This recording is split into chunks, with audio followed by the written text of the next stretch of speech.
Bueno, me van a ver a mí así, saltando de idioma en idioma. Perdónenme si se me cruzan por ahí los chicotes. Pero nada, bienvenidos. Yo soy Vivi Rojas. Bueno, la mayoría de ustedes me imagino que me conoce.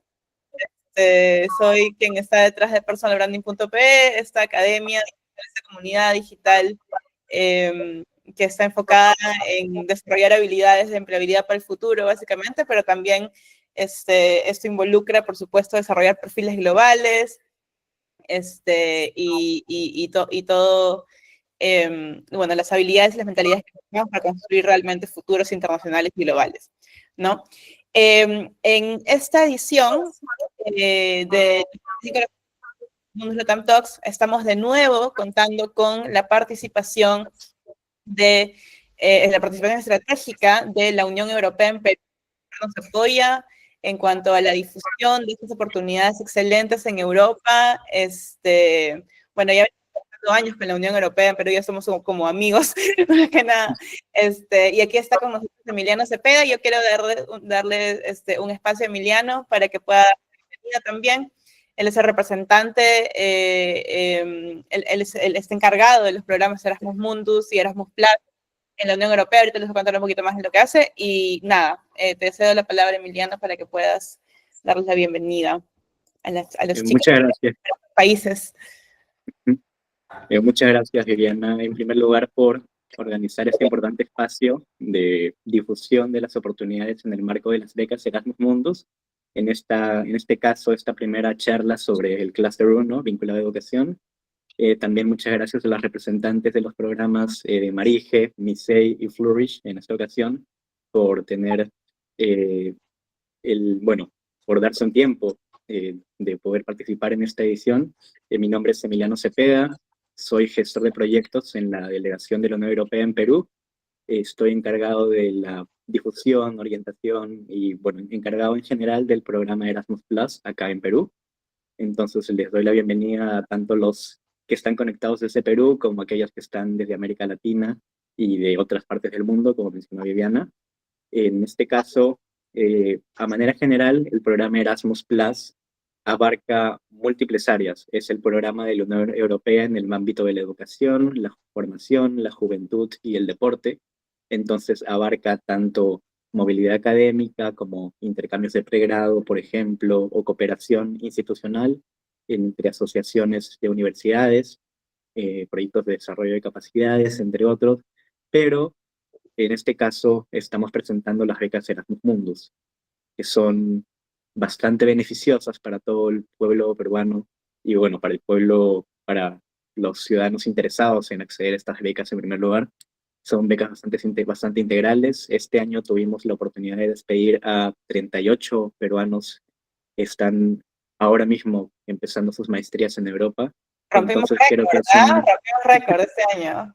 Sí, es la mayor cantidad en la última década. Más de 200 peruanos se han beneficiado de este programa en la última década.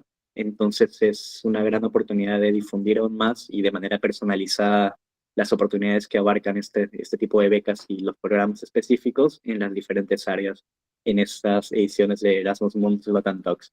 Entonces les doy la bienvenida de parte de la delegación de la Unión Europea y muchas gracias nuevamente por este importante espacio. Gracias, Emiliano. Uy, se me apagó la cámara, no importa, me escucharán. Mientras ahí se arregla mi cámara. Gracias, Emiliano, por las palabras que has dado. Y bueno, siempre estamos felices de mantener esta amistad, esta colaboración, que es más amistad que colaboración ahorita ya con la delegación de la Unión Europea. Y nada, felices de poder seguir aportando a que esas oportunidades lleguen a más personas de Latinoamérica, de Perú y pues de toda la realidad, porque al final nos juntamos desde todos lados del mundo en esos espacios. Un espacio de internacionalización súper interesante. Vale. Bueno, bienvenidos. Welcome everybody to this first edition of the Erasmus Mundus Latam Talks 2025 on the education cluster. Today we are receiving program representatives from MARIHE and from MISEI who are here with us at the moment. But first of all, primero que nada, ahora voy a pasar a español. Quiero contaros un poquito de cómo inició toda esta historia, esta aventura que en la cual estamos inmersos, que nació por algo de simple curiosidad, ni siquiera nos dio con una intención de, si se va a volver una academia, ¿verdad? Vamos a crear un IA tutor, no, para nada. Esto inició con un video de YouTube que yo hice en el 2020, y es ahí la importancia de que ustedes sigan su curiosidad, que es algo que siempre le digo a mis alumnos y a las personas con las que tengo la suerte de intercambiar conocimientos. Esto inició por simple curiosidad, por un video que yo hice en el 2020, hace, ya bueno, son unos 5 años, compartiendo mi experiencia de Erasmus Mundus, ¿no? O sea, en el momento cuando yo me tocó postular, allá por el 2018, había muy poca información de estos programas, muy poca información de estos programas, y básicamente, o sea, muy poca información liberalizada, digamos, ¿no? Obviamente había las webs oficiales, pero que a veces eran un poquito difíciles de entender, o que no estaban demasiado accesibles. Entonces, me pareció a mí algo súper chévere para dar a la comunidad, compartir mi experiencia para poder hacer más fácil el camino de otros, ¿no? Entonces, así como creé este video, y pues ese video explotó, y desde ahí pues pasaron un montón de cosas bien interesantes. Creamos la comunidad Erasmus Mundus Latinoamérica, comenzamos la colaboración con la Unión Europea, y desde ese video hasta el día de hoy hemos crecido una comunidad de más de 130.000 personas en 60 países. Entonces, definitivamente todo eso proliferó. Así que el mensaje de esto es: sigan su curiosidad, que de repente les pueden pasar cosas así. Pero además es chévere ver en retrospectiva el trabajo que se ha venido haciendo en todos estos años, ¿no? Aquí, bueno, son momentos que hemos compartido con la comunidad en Lima, con la gente que se va de beca ya a Europa en las ceremonias de despedida, en la delegación de la Unión Europea en Lima. Y por supuesto, el más chévere de todo esto son los mensajes de cuando ustedes ganan las becas, ¿no? Estos espacios sirven para eso, para compartir, y eso es lo más gratificante de todo, ¿no? También les tengo una novedad: la academia ha tenido un upgrade y ya tenemos IA Tutor. Ya me puse en IA, ya hice mi versión en IA, pueden ver ahí a Beca. Todavía no lo pueden comprar, todavía no pueden acceder a ella, pero va a estar este jueves ya lista. Estamos haciendo las últimas pruebas con los estudiantes, pero ya estamos, después de mucho prototipar y de mucho testing, hemos llegado a una solución chévere. Así que ya, we have a startup success story of MARIHE, Sina, then we can talk about this in the program. Because actually we have developed this with Christian. Christian, who is also a MARIHE graduate, has been the one to develop Becas. So we are now an official MARIHE entrepreneurial team. So that's going to be interesting.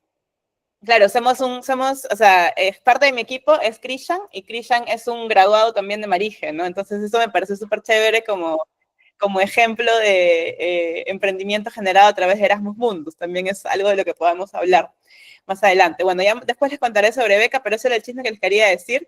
En esta ocasión vamos a estar, pues nada, ya oficialmente una emprendedora tecnológica. Ahora sí, ya no tengo excusa para decir que no.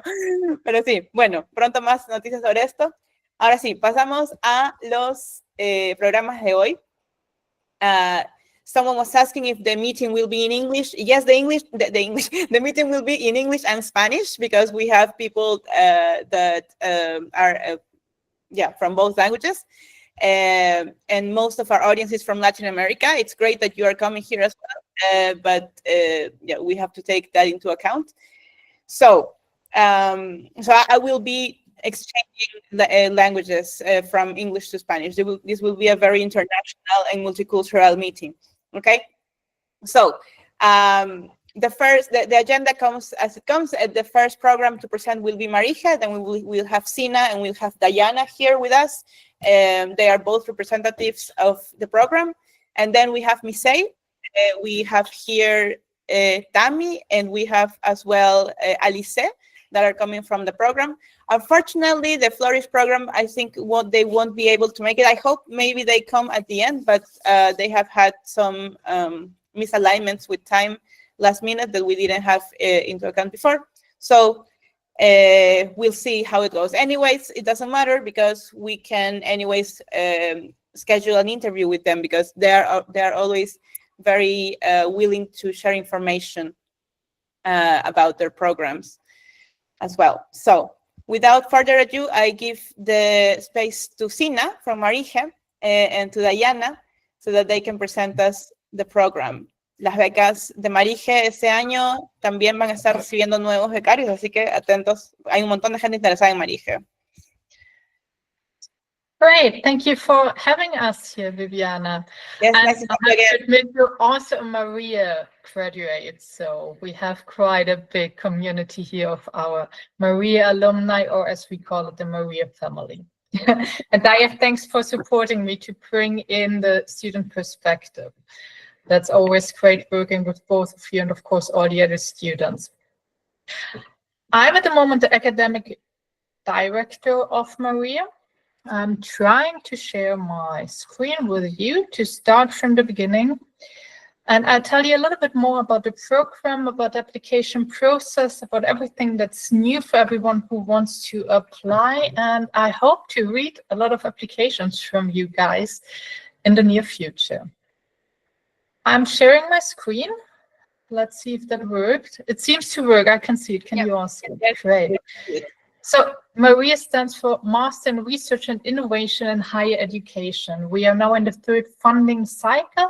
I brought some facts to you. Let's see how that goes.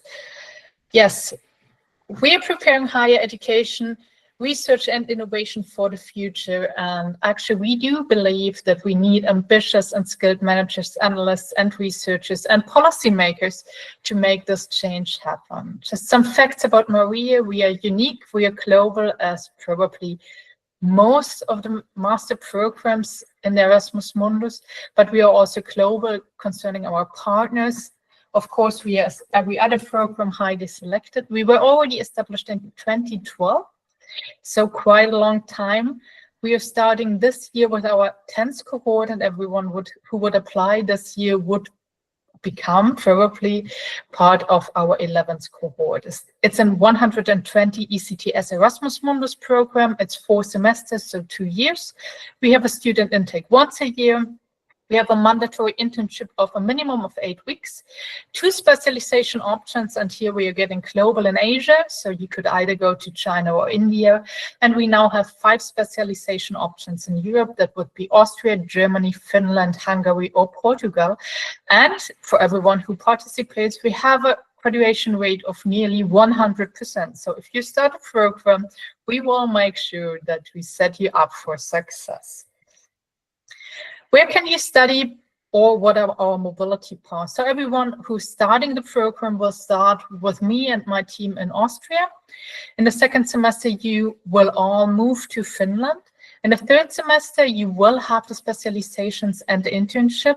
So first you have the internship. You can choose from our partners or find an own one that's worldwide, that's also in person. Then you will move to Asia, so either China or India.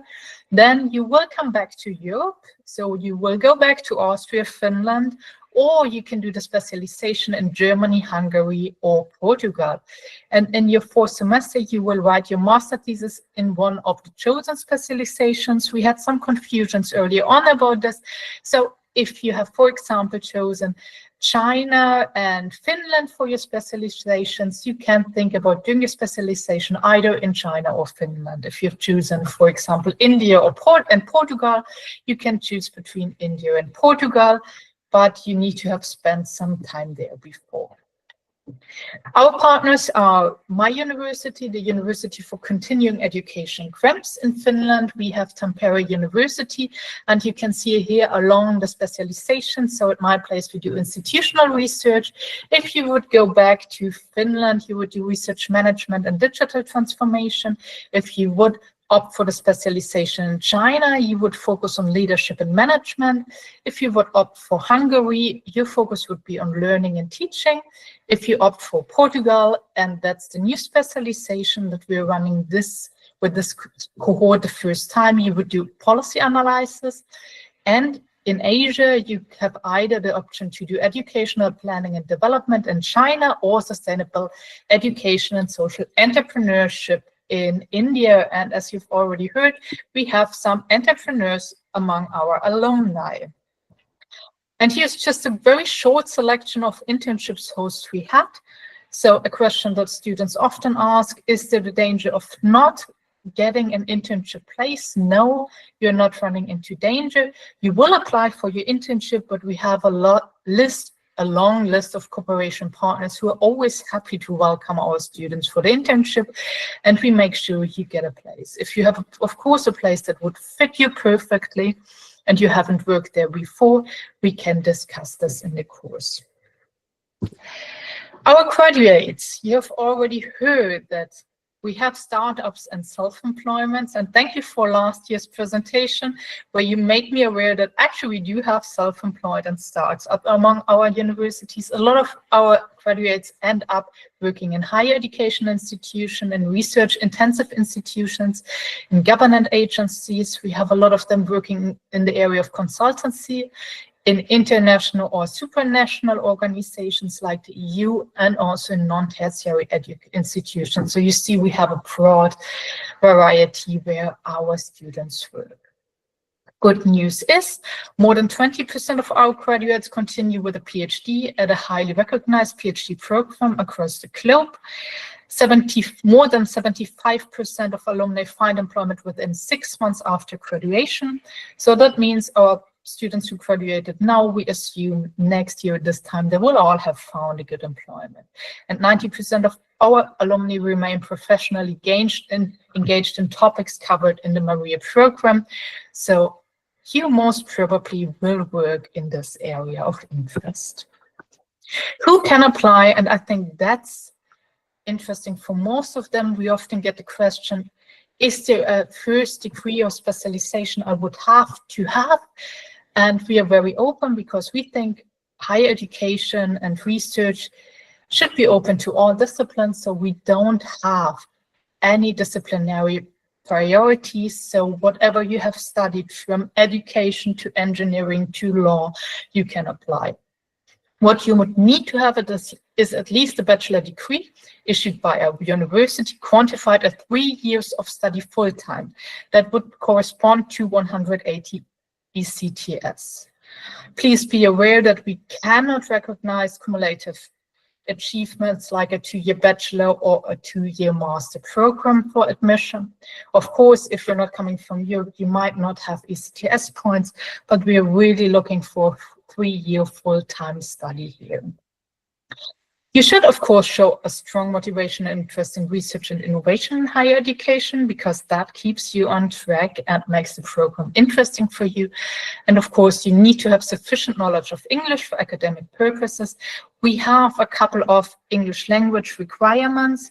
You can find them on our website, and unfortunately, we cannot make exceptions. There are few exceptions we can make. They were clearly stated. Otherwise, due to the huge consortium, we need to have those programs by here. How to apply? We only accept online applications, and we have a new application system that will be launched this year. So that's also why the application period is not open yet, because we are still working to setting it up. It will be evaluato, and it will be more user-friendly and should be easier accessible for you, and it should make our communication with all the applicants easier. So we're still setting it up, and we hope to go online by the end of this month. The next application deadline is the 23rd of November, as you can see on the slide. We will have the next intake in October 2026.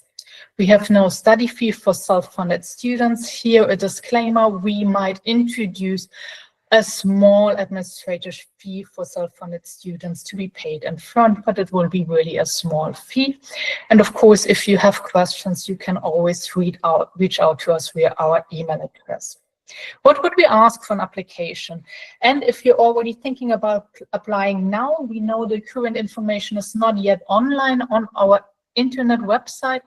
We are also setting up a new website. So you see, we are in the process of changing a lot, but the requirements will remain the same. We will have a little bit of a different review process, but you can already start thinking about the things we need. So you will have to still fill in an application form. That's rather straightforward. A copy of a passport. Please make sure that it's valid. Your CV. Please use the Europass format, so that's something you can already prepare now. A lot of motivation, the requirements for this don't change, so the template might change, but you can still start thinking about it. We, of course, need your university diplomas and degree certificates, your transcript of records. Both should be translated into English. We need, of course, your English proficiency proof. We would like to have 2 letters of recommendation, an essay, and in the second application, stage a short video. And we would like to ask you not to submit a photo because we want to make it as even and non-judgmental, the first step. So we don't want to see you in the first step. That's also why you would submit the video later on. So if you want to start already now with preparing your application, the documents remain the same. Of course, there will be new templates, but the content-wise, there is no change.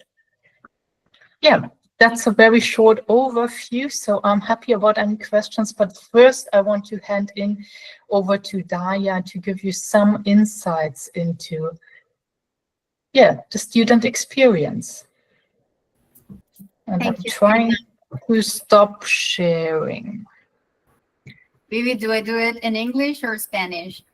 I think we can do it in English, maybe, just to be friendly with the people who's not speaking Spanish, and I guess most of our Spanish speakers are speaking English, so right. I think it should be, Thank you. Yeah, so Sina has said everything very beautifully, like she has explained everything very well.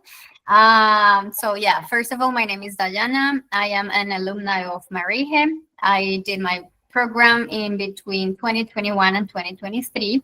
I am originally from Bogota, Colombia, but I live and work in Hungary, Budapest specifically, a job that I got thanks to all of the knowledge I got in MARIHE. So I am one of those successful alumni who had the chance to find a job thanks to all of the knowledge and the skills and everything that MARIHE program provided me with. So what can I say? This is a high mobility program, so you will get to travel a lot. A lot is a lot. You will have the chance to meet people from all over the globe. For instance, in my cohort, we were 22 students coming from 17 or 18 different countries. So we got a hint of all the globe, basically people from Asia, from Latin America, North America, Africa, Europe as well. So it was a very diverse cohort. And as Europe is smaller, let's say size-wise compared to Latin America, so we had the chance to travel a lot around. The transportation here is very friendly and it is very safe to travel around. So this is also an opportunity apart from the academic knowledge that you get. I know many people out there like to travel, so this is also the chance to do it. Like Erasmus Mundus gives you that chance to do it. And yes, I think this is all I can say for now. And yeah, feel free to ask any questions that you have. Sí, ahora vamos a abrir espacio para preguntas. Vamos a abrir 10 minutitos para preguntas. Así que pueden levantar la mano quienes tengan preguntas. Igual en el chat están poniendo algunas preguntas. También vamos a ir recopilando eso. Entonces, a ver, vamos primero con Alejandra. Hi, good afternoon. Thank you so much for these meetings. Thank you, Viviana, Sina, Diana. I wanted to ask Diana, how did this master shape your professional journey? Like, what opportunities did it allow you to achieve, and how is it going in jobs? Yes. Okay, so this program helped me shape my professional career in many ways.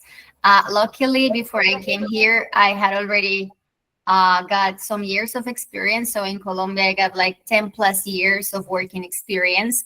So MARIHE was like a complementary, let's say, plug-in to that. But apart from that, I got a lot of knowledge into the higher education landscape, not only how it is done here in Europe, but also around the globe, because this is a global program. So I got a hint of higher education in the Americas, in Asia, of course, in Europe, a bit of Australia. And all of those skills have helped me in my job, because I work in a university here in Hungary, and many of the discussions that I have are around higher education.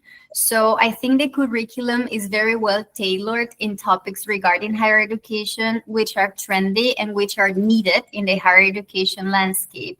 So for example, one day I can talk about soft skills, and in another meeting I can talk about lifelong learning. And then we talk about European qualifications framework, and then we go to how they do things in Asia, in China, etc. So MARIHE does allow you to get all that knowledge, and that has contributed very nicely to my professional career. Thank you so much.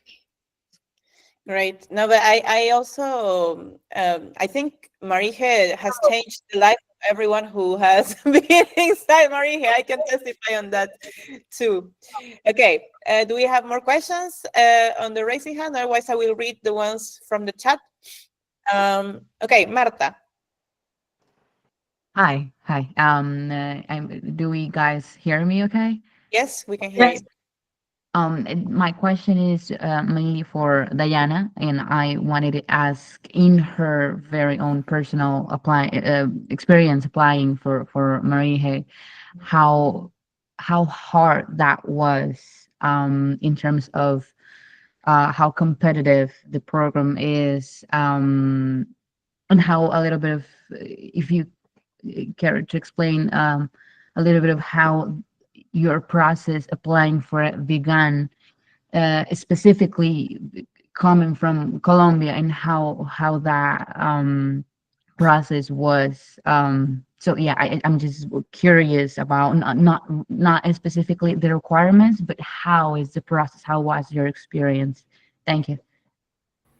Thank you for your question, Marta. So yeah, as you said, from a very personal perspective, I will answer this question, because perhaps for Vivi it was different, and for any other Erasmus Mundus scholar it was different. So in my personal case, before applying for an Erasmus Mundus scholarship, I had applied to other scholarships like Fulbright and other scholarships in other countries. And my conclusion at that point, before I got to know Erasmus Mundus, was that I hadn't dedicated enough time to have a strong application. So I think this requires time and planning. That's why Vivi has these very nice courses in which she gives you the steps and the hints for you to actually get the scholarship, because it is very competitive. So you have to dedicate quite a lot of time if you really want to get the scholarship, to write your letter of motivation. And one thing that I recommend, because sometimes I do proofreading works of people who are applying to these programs or anywhere else, is that you start writing your letter and you give it some time, as we would say in Spanish, la dejan allá como en reposo, en remojo por un tiempo. So you leave it there for a while, and then you go back to it, because perhaps some ideas have changed, so you have the time to edit it. In my personal case, I had some co-workers, colleagues, and friends who went over my letter, and so I collected all of their feedback, and I think it was a very well-built letter. And yeah, and I think it was, otherwise I wouldn't be here. And then, for instance, for the video part, because for MARIHE you have to make a video, you can also dedicate some time to draft what you want to say before you are in front of the camera. So that will help you, put your ideas together in a better way. And we also had to write an essay. There is a prompt question, like MARIHE asks you to write the essay based on a question. So same thing. Take some time to write the essay, and if you have people who can go over it, review it, give you recommendations, it would be nice. So don't rush with the application. Take your time. I started preparing perhaps 8 months or 6 months before they opened the call, and then I submitted everything, and I was very confident that I would get the scholarship, and I did. Thankfully, it was my first time applying, and I got it, because I dedicated plenty of time. So that's my recommendation. Maybe I sounded repetitive, but I want to emphasize that you do need to do it very carefully, very well prepared, and very nicely with all of your motivation. Yes, and what I also always recommend is that you have to be aware of where are you standing in the competition, right? Because as Diana said, this is a very competitive scholarship, and particularly MARIHE has a very competitive program, so it's very popular. A lot of people want to go into MARIHE. It's great. We cannot blame you, of course, but then you have to be aware that you are competing with with excellent people. Like, the candidates are excellent candidates. So you have to become, if you are not, I mean, we are all excellent persons, but we, like, from an objective perspective of a competition, we have to aim for, be as competitive as we can in the global environment, right? So then it's important that you're aware where you're standing, so you can take the actions in order to get the best out of your experience and your profile and your motivation, right? And if you're not there yet in the competition, then you can always do more things and apply strategies to improve that profile of yours. Okay, so it's important. It's not only time, but as well awareness of where you're standing and what you can do to improve your competitivity. Let's say this in this case. Okay. I can add something to this as well from a review perspective. So Don't only think about what makes you the best, but be genuine. We want to get to know you. We want to get to know your story. We don't want to hear a story that could be from everyone. We want to learn about you and your journey. Of course, show us all the skills you have and why you're the best and excellent candidate for our program. But please be yourself. One of the most important parts as well, to have your own, I think we can talk about this because we are among friends. So not ChatGPT letters, because this is very important for me to mention you. Like, seriously, when you write something with ChatGPT and that you let ChatGPT write it, it's so evident. What can Sina tell us about that? Yes. I would expect, I figured that there were some letters with ChatGPT, and I personally, and I talked to a lot of reviewers, we prefer those who are not written by ChatGPT. Yes. We nowadays also have a form where you can indicate how you used AI, and we know you're all using it, and that's fine if you do it for language polishing, for supporting your structure, but we want, and even more as AI comes in, we want to hear your personal story, and we want to have a story that convinces us that you will succeed in the program, that you will fit to the cohort, and that you will make a candidate that's really worthwhile for the group, not only for the program. And we want to set you all up for success. So please show us who you are, what you want, what your aims are, and what your past has contributed to you being what you are. I, for example, once read a letter, a reference letter, and most often they were generic, but that letter was so touching to me, and I just really knew there was a person extremely convinced about the candidate, really talking for this candidate, and I really felt this person standing in front of me, really promoting the person, not using AI or ChatGPT. So there are those stories, and you can read them, and you can, I think, in a lot of cases, you can see it. And that's the thing that makes your application special, that makes you stand out of all the other applications. So yes, use AI to support you, but be yourself. AI as a tool, but not as no como un reemplazo, no? Yes. Yes. Okay. Talking about recommendation letters, we have a question about recommendation letters. Astarte Cabanillas asks, recommendation letters can be one academic and one professional? Yes. Yes. Okay. So is there an age limit to participate? No. We welcome all age classes. Yes. The documents should have an official translation, or it can be with a simple translation? It has to be an official translation, and you need to really take care of the guidelines, because if we have to judge your application ineligible, and no matter how good it is, we cannot accept it. So make sure you really follow the guidelines. They're set out well on the website. If you're in any doubt, reach out, send us an email. Perfect. Sebastian Gomez says, thanks so much for the presentation. And the questions are, do we need to provide proof of academic excellence or some kind of documentation to demonstrate it? Of course, you can show academic excellence. We need your transcript of records. So, of course, we have a look at your grades. It would be unfair to say we don't have a look at your grades, but it's only one evaluation criteria. You also look at your motivation. We also look at your personal skills. So do whatever you can to show us that your personal skills, for example, if you were in volunteering, if you won a prize, if you did something really amazing, if you already started a startup, tell us about it, because we can only judge what you tell us. If you don't tell us, we don't know. So please put it in your motivation letter. You can put it into your CV, and of course your grades that are there, but they don't make the whole story. Okay, perfect. This is an interesting question. How can I best show my interest in research within higher education? Tricky question. Is there an answer for that? Actually, not just one, right? Convince us that you have a big goal and you want to succeed, and that MARIHE is the right program that helps you to succeed in really reaching your goal. Tell us about your opinion. And you have the essay and the letter of motivation. And the essay actually is on the higher education sector. It can be a personal story. It can be out of your work. And I think in the chat, I saw the question beforehand. The question for the essay does not change. So if you want to already start preparing now, you can use the old question. You will get a new template, but the question will be the same. Just to add a little bit onto this, Sina and Vivi, sorry. Yeah, Vivi said there are many ways, and coming from Latin America, there are.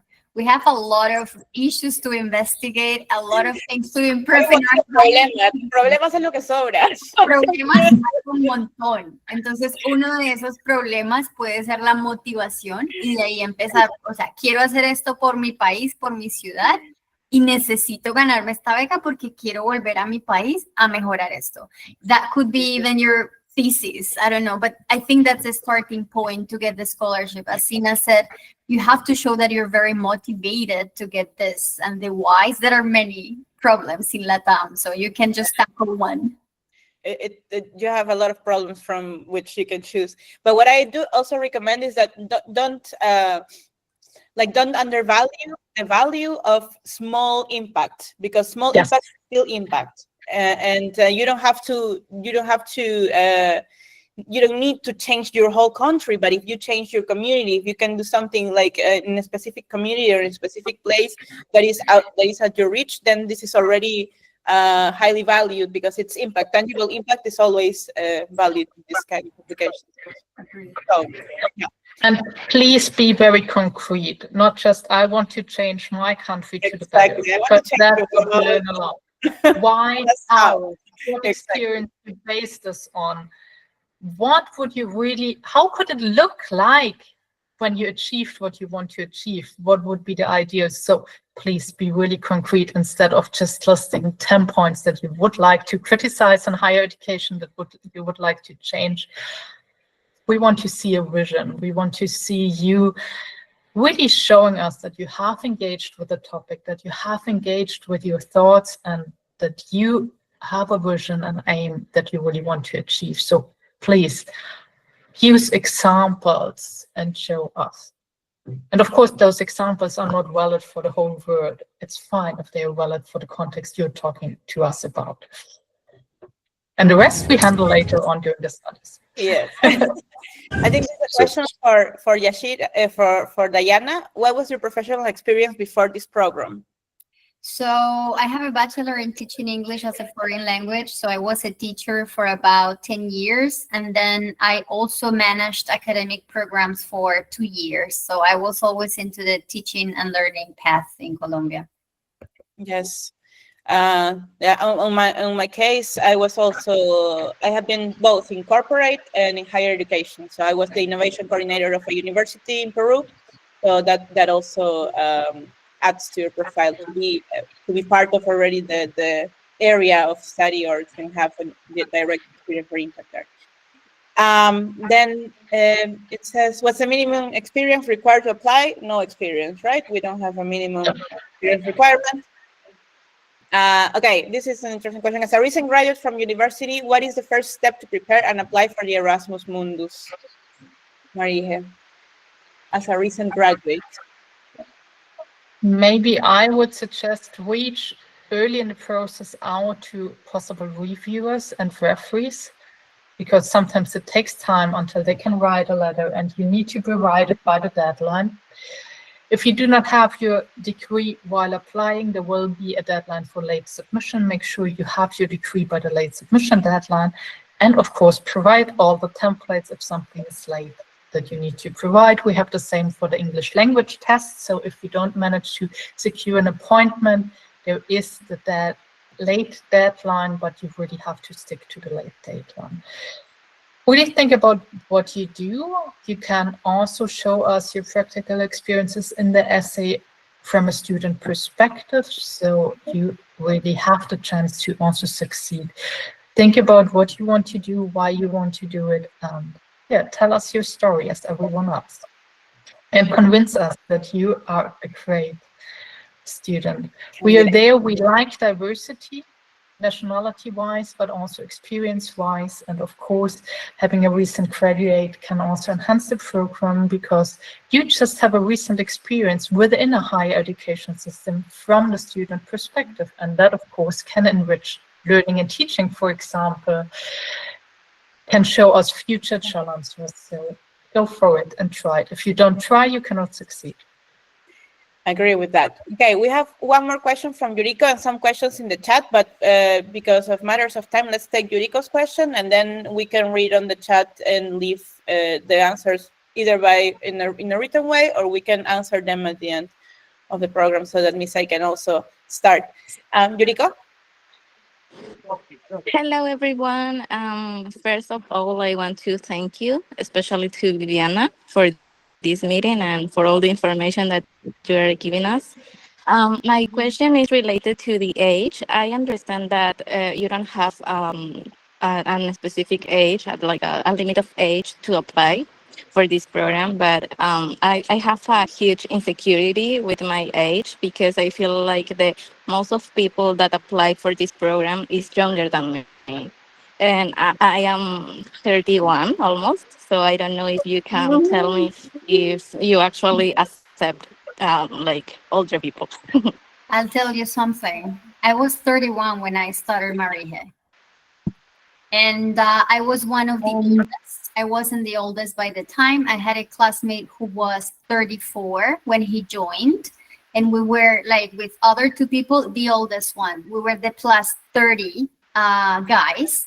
And yeah, there was a classmate who was 24. She turned 25 while studying. Most of the people were aged 26 to 28. So age, remember, is just a concept. La edad no importa. Está en tu mente, la edad está en la mente, ¿no? Sí, la edad está en la mente. So, go on, Nice. go on it.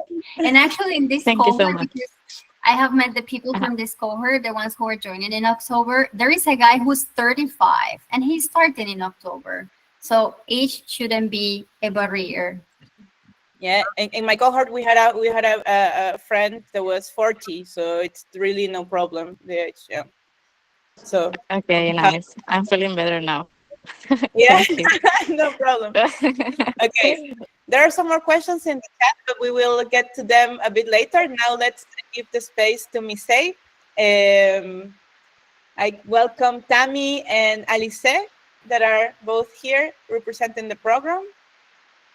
Yes, hello everyone. Well, first, thank you to, before starting out, thank you to Sina and Diana. You'll stay here so we can still chat and gossip a bit later about Erasmus Mundus. In the meantime, let's talk about MISEI. Okay, Alice and Tammy, welcome. Okay, so nice to meet you everyone. I'm Alice, I'm the project manager of the MISEI. So first of all, we are in a very different context because the MISEI is very new. So we are actually starting the first cohort right now. So the students have been there for like 2 or 3 weeks, no more. So it's the very beginning, and there are 4 cohorts that are planned. So 3 more to come. The program is in the field of inclusive educational sciences. And you will be studying in at least 3 universities. So the first semester has a MES. It's in France. It's the coordinating university. Then the second semester is in Italy, so in Milan. And the third semester is in Switzerland, in Neuchâtel, or again in France. It really depends. During the third semester, you can choose the model. And then in the fourth semester, it's the semester with internship and thesis. And for this one, you can choose wherever you want to go based on your project and what you want to do for your master thesis. Then what else can I say about the partners? I think that's one very important aspect. But the associated partners, we have more than 30 associated partners in different fields, and they also offer internships and seminars during the year. So you will have the classes plus seminars with the partners, and those partners range from university like academic partners to NGOs, to also private companies and also big representatives. So the idea of the partners is to see what actually inclusion means in real life somehow. How does it translate to practice in a professional life? One very important thing is that this program, and it's not the case of most Erasmus Mundus, so that's the main difference, it's bilingual. It's the teaching is in English and French. It depends on the professors, on the countries, but it's really like high level in English and French. So it's necessary to speak both.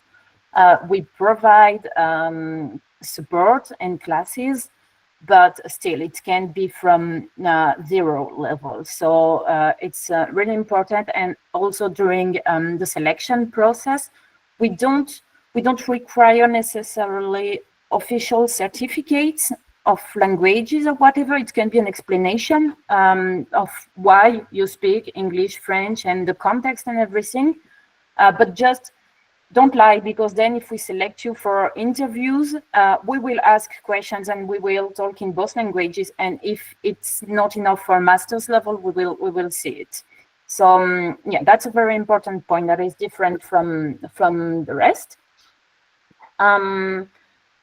What can I say also about career opportunities? Well, of course, it's the first year, so we don't know yet where our students will be after. However, I can tell you maybe about the profiles that they have, and also one thing is that for sure we will have some opportunities with the associated partners. So by doing the internships that will be facilitated by the fact that we have all the partners, it's also easier to have some job opportunities. And for the profile, we have students. Okay, I can answer about the age also. I think we're the best because we have someone who's more than 60. So there is no limit at all. Yes, we have people from very diverse backgrounds and diverse ages. So it's like from 20 to 60. So we really value diversity of the group, because we think that inclusion and inclusive education is very interdisciplinary, and we want to see diverse expertises on that. So we have people from linguistic fields, from teaching, from design, from bank sector, some people who have been like head of inclusion department of bank for some time. we have people from psychology, sociology, so it's quite diverse, and we don't really have a criteria of field. Of course, some fields adapt more, but for example, if you come from engineering, but that you can show that what you've done in your life has something to do with the questions related to inclusion, you can be eligible to. It really, we don't focus only on diploma and academic background. And that's something I can say about the application.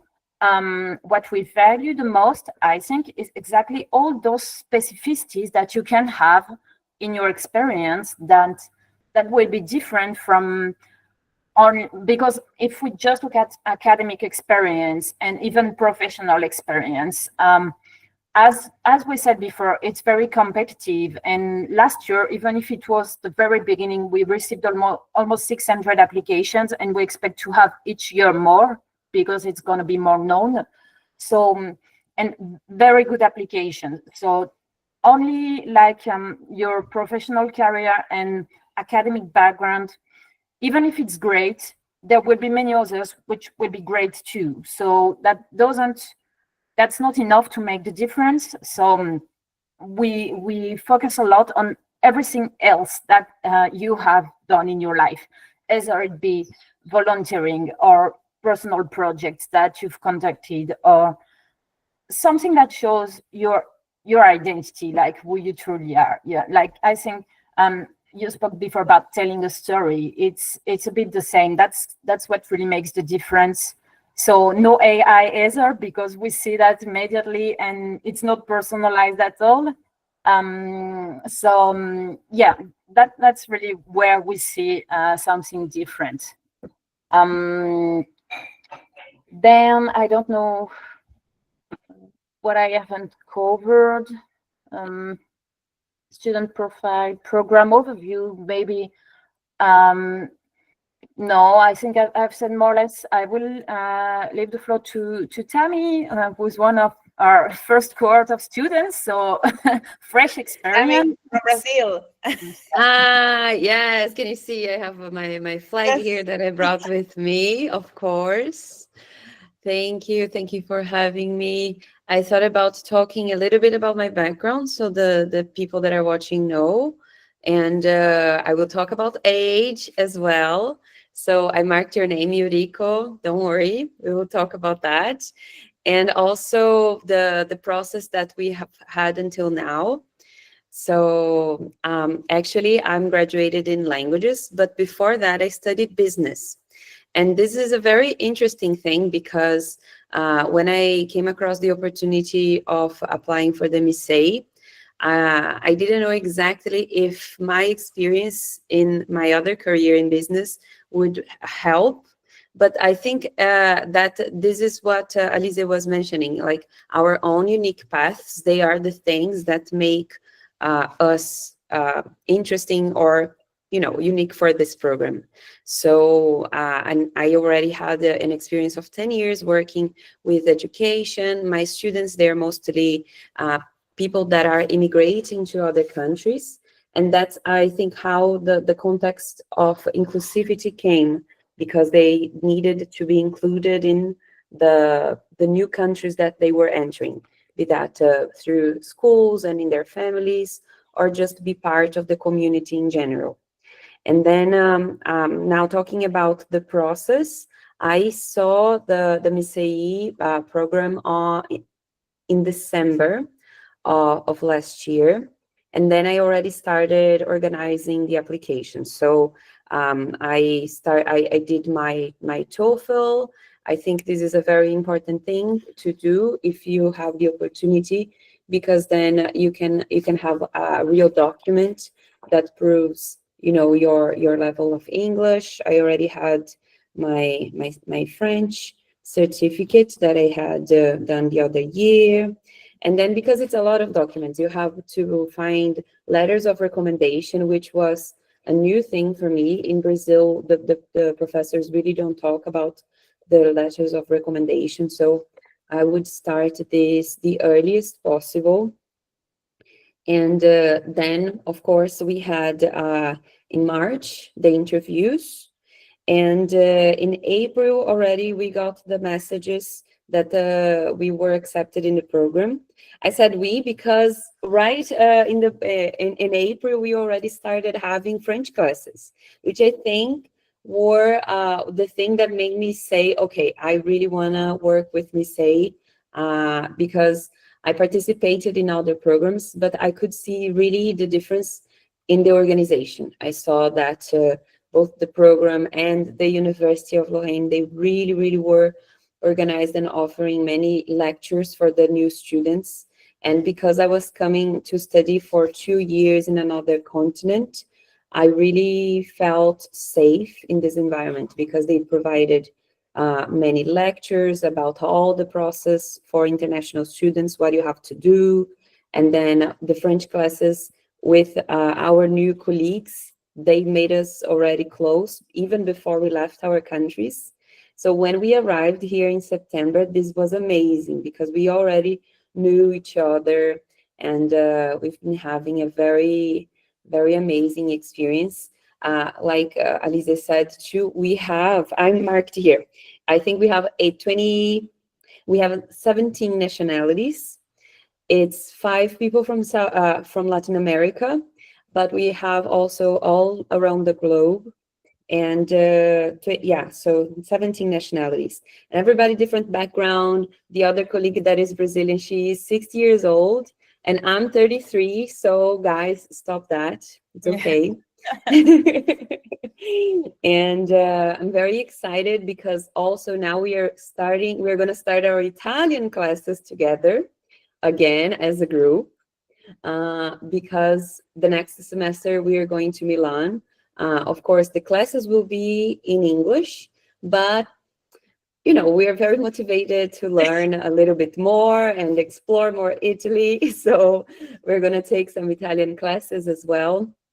So I guess I can open now some space for you to ask whatever you want to ask. Yes, very interesting that you're, sorry, Alice? Yeah, just something that I didn't mention that I want to insist on, the notion of inclusion, which is the main topic of the program. In your application and in the people that we seek, we really want people who somehow think out of the box. The idea of a master in inclusive education is to question actually the system and the systems in the different countries and how things work at the time. So we really seek people who think differently, who have a different view on the world. And because sometimes during the interviews, we had, for example, great written applications. And then when we asked during online interviews, like, what does inclusion mean for you? And if you just say like, we think it's important to be inclusive, that's not enough. We really want to, that's where we also seek the difference. What does it mean for you to work on inclusion?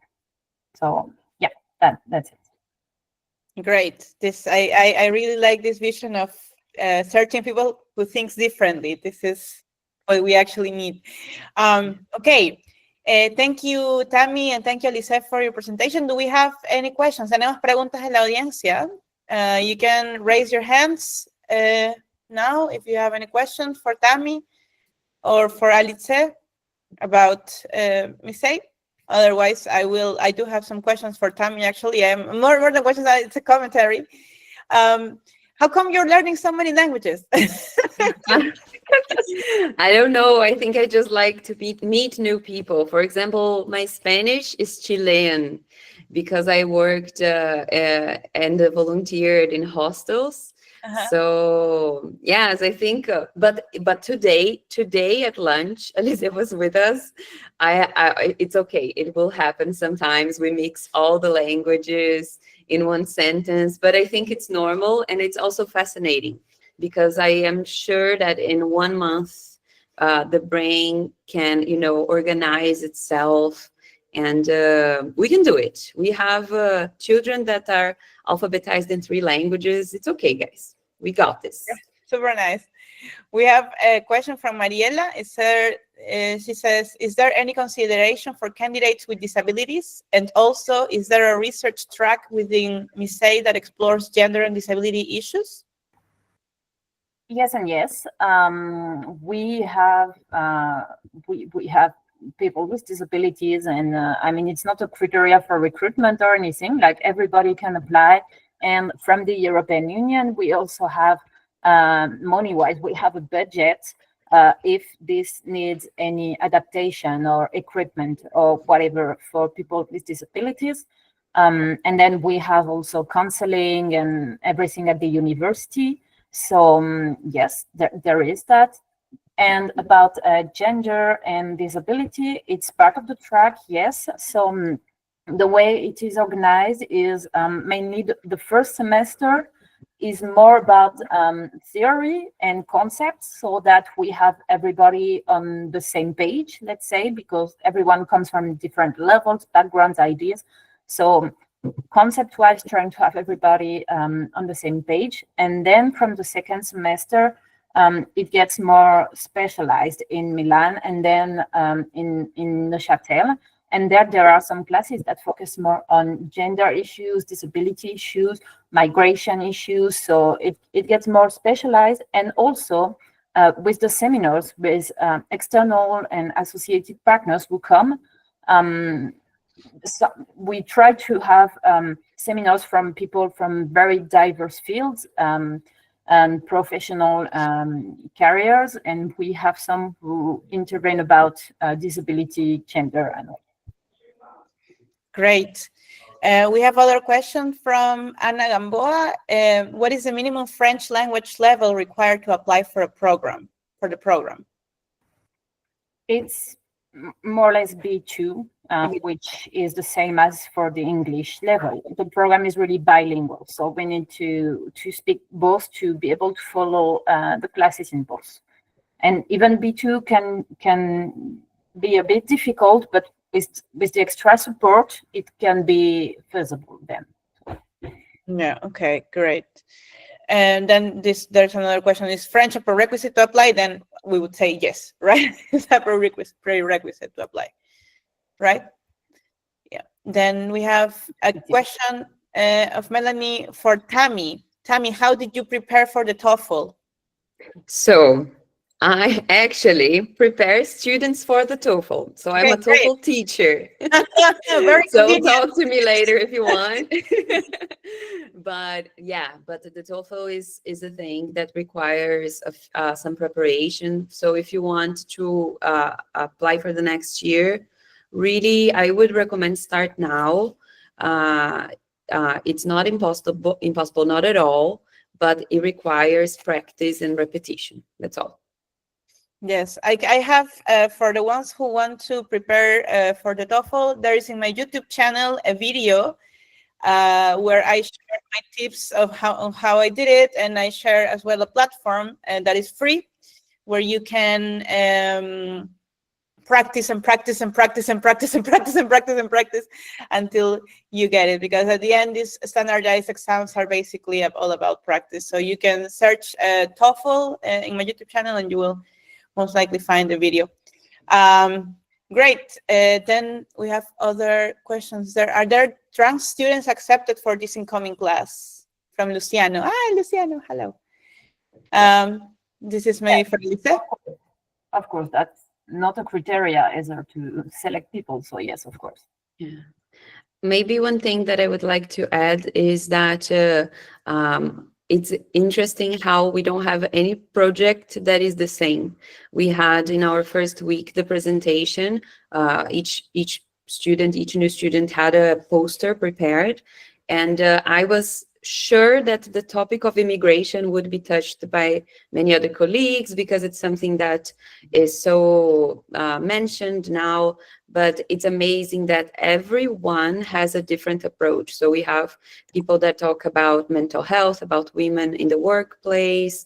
Really, it is a variety. So I think if you want to touch any specific point and discuss inclusivity, this can be super cool, super interesting. Great. I just shared with you what you were asking in the website. Sorry, in the chats about the YouTube channel. Okay, we have more questions here. Student YouTube channel. Okay, hello. I know the application will open on October 10th. When does this close? By the way, thank you for answering my questions by email too. That's very kind. This was Sara Lucía. Okay. We actually haven't decided yet exactly when we will close the date. It will be written once we open on October 10th.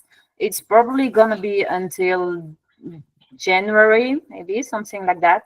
But we haven't decided yet the exact date. But there will be a few months to apply, earlier than last year for sure, because last year was the first group, so we were a bit late with everything.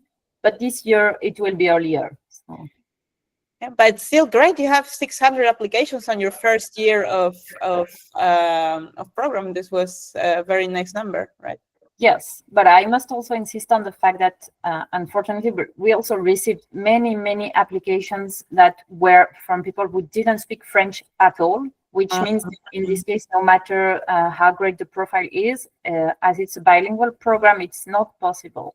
So, yeah, that's why also this year we've added a formula, like a questionnaire, a pre-questionnaire in the recruitment, that before being able to apply, people must answer yes and no or no to 3 to 4 questions they will still be able to apply even if the answers are no, but it's a warning, because if it's no, it means that probably you don't fit the criteria. So. Okay. Great. Do we have more questions? From the subjects offered, we could only choose one, right? From the subjects offered in MISEI. I'm not sure what you mean by the subjects offered. Oh, yeah, I was reading like the semesters and the subjects offered, but there are many, and I was seeing it is only 30 credits. So I was wondering if we should choose just one between psychologie sociale de la diversité or methods. So it depends. It's just one, or we would see everything. You will see a bit of everything, because that's the point of Master on Inclusion. It's not specific to one field. So you will follow some classes that are part of psychology department, others that are part of sociology departments. It depends. And then in the first semester, for example, everybody has the same schedule. But then in the other semesters, when you choose a country, obviously you choose also a sort of lessons, because they don't have the same focus in Milan, in Metz, and in Neuchâtel. So. Great. Thank you, Diana. Thank you, Alice. I have one last question to both Alice and Tammy, because I haven't seen it in the chat or from the audience. Like, so what are your specific, if you had to give the 3 top tips that you have for application at MISEI, what would it be? What would they be? Alice, do you wanna? I would say start with the letter of recommendation, because it's one point that logistically speaking takes longer to get, and really talk to your professors, really explain your project so they can make sure to write a nice and meaningful recommendation letter. I think believe in your path and try to show it in your letter of motivation. Try to demonstrate that everything you did has the connection with the program. I think that all my colleagues, in some point, we doubted some parts of our career. For example, for me, it was when I needed to explain why I did this switch from business to languages, but I managed to demonstrate, and it's actually a very nice process when you manage to do it, because you are also learning with yourself this. And then I said, yes, okay, so it makes sense, that story that leads to this. You have to tell, like Diana said, tell the story through your letter of motivation, how all your experiences and how your future projects, they are aligned with that.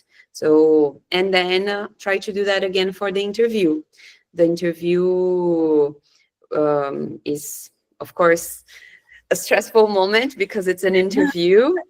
But if you have very clearly in your mind that what are the points you like about the program, so study the program of the course, of course, and why you think you are a good candidate, make that clear, and talk about your personal points too. Don't just talk about your job application, your job part, or your academic part. Try to show your unique aspects. I think that's it. I think those are great tips, especially the ones for the interview. And here I would like to ask Alice, maybe to demystify some things. Are you searching in an interview for realness or for a full professional profile? Because I think in an interview, one of the things that make people more nervous are like, how should I be so serious? Should I be not so serious? And this is a big part of doubt for applicants. So what can you tell us from your perspective? I think, well, actually, we seek in the interview the same thing as we seek in the first stage, which is showing your personality, being creative, original, and showing who you are. And about my tips, I will say, yeah, that focus on what makes you different, and why those notions of inclusion. Like, truly, what does that mean to you, and why is it a subject that you really want to investigate further at master's level, and maybe even further in research or everything? And so during the interview, again, last year we received like more or less 600 applications, and we had 80 or 85 interviews, which means that at some point for us, it's also very boring and exhausting. So again, if you just repeat, my diploma is this one, and I have worked in that won't make you different from the others. So you need to think, how can you catch our attention in like 15 minutes in some way that the others haven't done among 85 people that we are receiving like that, 18 minutes, 15 minutes, 15 minutes. So yeah, showing, who you are. And particularly in this master that is of inclusion, I think you have a lot of freedom, right, to be who you really are in this case. Exactly, that's what we are seeking. So you asked, do we want people in like formally dressed in suit, or in like, I don't know, with flowers in the air? Well, actually, we don't care. If it's who you are, just show it. Just be. What we want is that people like somehow assume who they are and are ready to share it, and to openly share it with the others, with the group, and in their projects. That's great. That's great. We are all for inclusion. And what do you think about, so what can you tell us about what you're expecting in MARIHE's videos, Sina? What kind of, how original should they be? What are the levels? First of all, it will be the first point in time when our reviewers can see you. So we also judge on your communication skills. So show us something of you. We don't care about a video that doesn't show yourself. We want to get to know you. We want you to talk. We do not need a professional video. So use your phone, make a video of yourself. We really don't care about the quality as long as you're audible and visible. And convince us of your motivation. We want to see the spark in your eyes. We want to, again, hear your story. And there, it's not about academic excellence, evaluation criteria for the video, and we will now raise the percentage, so the video will be higher in the overall ranking. We want to see your motivation and your communication skills in video. So we had videos with everything. People standing in front of a building that was important to them. People showing themselves in the environment, sitting on a bed. So it can be everything, but show us who you are. Great. And convince us that we need you on the program. Great. Okay, you have to be creative in both videos and interviews. And yeah, my advice, I think the general advice that we have here, the common advice where we agree on fully, is that you have to be yourself and have a real motivation for the subject that you're applying to. When the motivation is real, it shows, and when it's not real, it also shows. So that's the best advice I can give you here at the moment. Okay. And I think we really do see if you send one application to a lot of programs. We can tell the difference. So be specific about the program you apply for.